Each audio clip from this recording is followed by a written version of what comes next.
Nossa Fé e Esperança. Por James White. Sermão 5. A terceira mensagem. E seguiu-os o terceiro anjo, dizendo em alta voz: Se alguém adorar a besta, e a sua imagem, e receber a sua marca na testa, ou na mão, também esse beberá do vinho da ira de Deus, que se deitou, não misturado, no cálice da sua ira, e será atormentado com fogo e enxofre diante dos santos anjos e diante do Cordeiro. E a fumaça do seu tormento sobe para todo o sempre. E não tem descanso, nem de dia nem de noite, os que adoram a besta e a sua imagem, e aquele que recebe a marca do seu nome. Aqui está a paciência dos santos. Aqui estão os que guardam os mandamentos de Deus e a fé em Jesus. Apocalipse 14, versos 9 a 12. A história da Igreja não apresenta nenhum testemunho de que esta mensagem tenha sido ouvida no passado. E o fato de o primeiro e o segundo anjos desta série se aplicarem à geração atual estabelece claramente o ponto de que a terceira mensagem não pertence ao passado. É apropriado que observemos aqui três símbolos empregados nesta mensagem, a saber, a besta, sua imagem e sua marca, e chamemos a atenção para outros pontos distintos abrangidos por ela. Estes são a paciência dos santos, os mandamentos de Deus, a fé de Jesus e a penalidade ameaçadora. Primeiro, a besta. A maneira familiar como a besta, a imagem e a marca são apresentadas nesta mensagem mostra que são símbolos explicados em outras partes da palavra profética, pois quando um símbolo é introduzido pela primeira vez na profecia, especificações e detalhes são fornecidos suficientes para levar à sua compreensão. Não encontramos tais detalhes nesta mensagem a respeito dos símbolos aqui introduzidos, e, portanto, os procuramos em outras partes do livro do Apocalipse. No capítulo 13, verso 1 em diante, encontramos um poder introduzido sob o símbolo e nome de uma besta. O tempo e a maneira de seu surgimento são apresentados, suas características são apontadas, sua obra é descrita, o tempo de sua duração é declarado e o término de sua carreira é predito. Que está é a besta mencionada na terceira mensagem é certo, pois é o único símbolo no livro do Apocalipse que ostenta o título incondicional de a besta. No capítulo 12, verso 11, outra besta é introduzida, mas depois de ser nomeada como outra besta, passa a ser designada pelo pronome ele. Agora perguntamos: qual poder é representado pela besta? Para descobrir isso, vamos ainda mais longe, ao capítulo 12, onde encontramos um poder simbolizado por um grande dragão vermelho, que é o que precede a besta do capítulo 13. As 7 cabeças e os 10 chifres em ambos os símbolos mostram que eles representam duas fases do mesmo poder. Por consenso universal dos expositores protestantes, o grande dragão vermelho é considerado um representante da Roma pagã. A próxima fase apresentada por Roma após a forma pagã foi a papal. A Roma papal sucedeu a Roma pagã. O dragão deu seu trono, poder e grande autoridade à besta.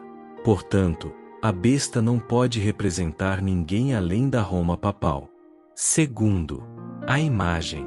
Esta é a imagem da besta que acabamos de considerar. Uma imagem é uma representação, semelhança, cópia ou semelhança de qualquer pessoa ou coisa.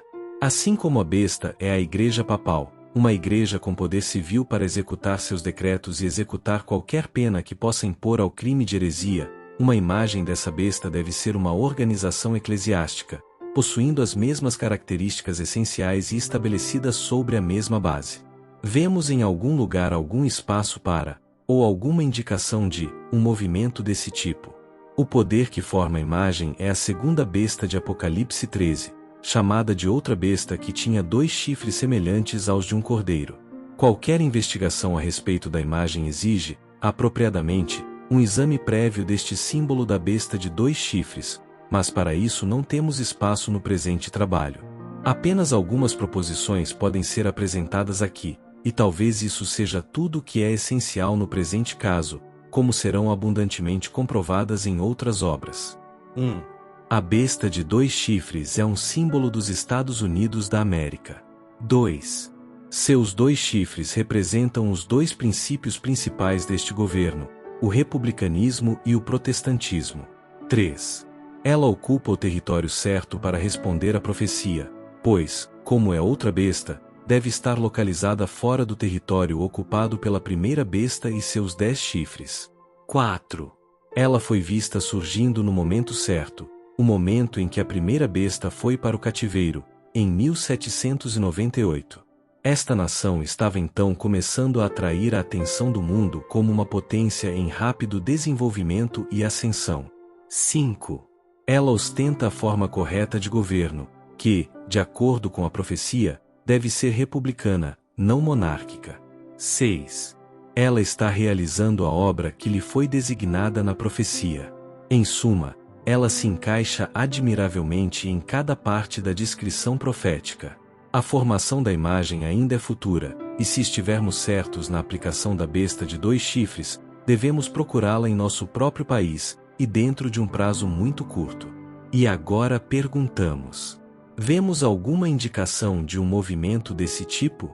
Respondemos: sim, como o seguinte extrato, dentre muitos que poderiam ser fornecidos, mostrará. Lembre-se de que primeiro é dito aos que habitam na terra, ao povo da nação, que façam uma imagem à besta. A questão deve primeiro ser agitada, e o movimento recomendado, antes que a mente pública esteja preparada para uma ação decisiva no assunto. Charles Beecher, em seu sermão na dedicação da Segunda Igreja Presbiteriana, em Fort Wayne, Indiana, em 22 de fevereiro de 1846, disse: assim é o ministério das denominações evangélicas protestantes, não apenas formado, em toda sua extensão, sob uma tremenda pressão de medo meramente humano, mas também vive, se move e respira em um estado de coisas radicalmente corrupto, apelando a cada momento a cada elemento inferior de sua natureza para abafar a verdade e se curvar ao poder da apostasia. Não foi assim que as coisas aconteceram com Roma? Não estamos revivendo a vida dela? E o que vemos logo à frente? Outro concílio geral, uma convenção mundial, aliança evangélica e credo universal. Terceiro, a marca e a adoração da besta. A besta de 2 chifres faz com que os homens adorem a primeira besta e recebam sua marca. O que é a marca da besta? A besta, como vimos, é o papado. A besta de 2 chifres que deve impor a marca é o nosso próprio governo. Qual é a marca do papado que esta nação deve impor? Deve ser algo sobre o qual ambos compartilham interesses comuns e no qual ambos estejam igualmente interessados. A marca de qualquer poder deve ser algo que distinga os adeptos desse poder. E o que distingue os adeptos de qualquer poder deve ser alguma lei, exigência ou instituição desse poder.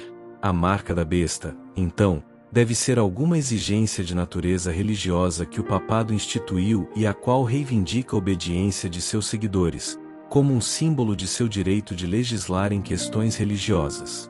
Entre as reivindicações e instituições da Igreja Romana, encontramos algo desse tipo. E pode surpreender alguns protestantes saber que se trata da instituição do domingo em lugar do sábado do 4º mandamento. Ouça o que essa igreja afirma sobre o assunto da mudança do sábado versus domingo. Como você prova que a igreja tem poder para ordenar festas e dias santos? Pelo próprio ato de mudar o sábado para o domingo, o que os protestantes permitem. Portanto, eles se contradizem, guardando o domingo rigorosamente e quebrando a maioria das outras festas ordenadas pela mesma igreja. Para provas de que a guarda do domingo não tem fundamento nas Escrituras, mas é uma instituição do papado, como afirmam os romanistas, veja a História do Sábado e outras obras publicadas no Review Office.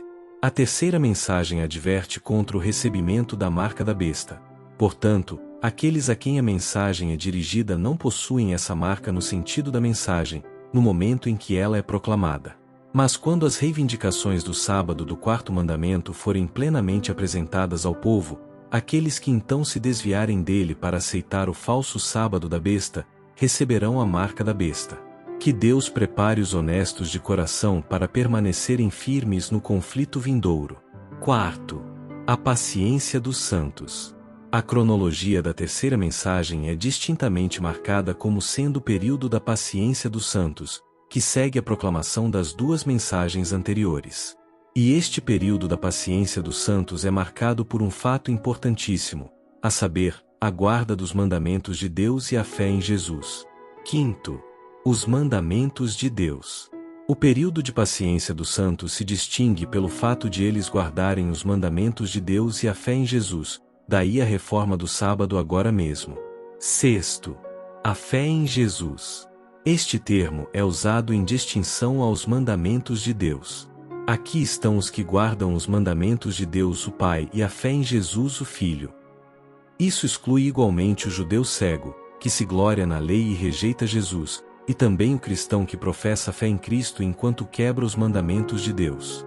Sétimo, a penalidade ameaçada.